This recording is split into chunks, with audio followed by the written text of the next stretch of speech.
So we're going to go through some of the key considerations with regards to some of the deadlift variations we'll see in some of the programs.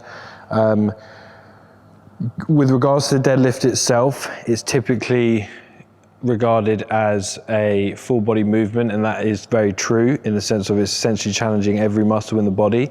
But we've got to be considerate of the fact that the hips, knees are some of the main, the muscles around those joints are some of the main prime movers during this movement. With regards to everything that's occurring in the back, that is there more to hold a stable position throughout the movement. We still want to be conscious of it, but the degree of change in length of those tissues is not much at all. So the main guys we're going to be concerned with is what's going on at the hips, what's going on at the knee, and whether they're able to maintain a stable position through the spine and the shoulder.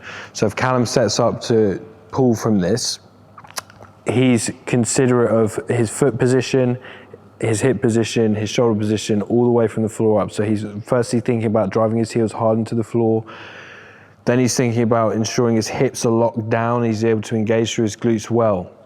He's then thinking about gripping the bar hard and engaging his lats and pulling his shoulders back and down and bracing hard through that area. He's then, before he pulls, going to take a big deep breath in and brace intra-abdominally. And what this is going to do is it's going to offload his vertebrae in that lowest position, and the position where they're most vulnerable in this movement.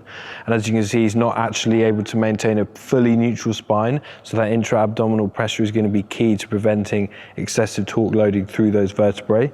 He's then going to think, again, back to the feet, he's driving hard and engaging through the glutes, and he's going to drive up through there. And we're thinking knees, hips, shoulders are all moving together. So we're not going to see the hips jump up first, we're not going to see the knees shoot back first, it's all going to be one succinct movement.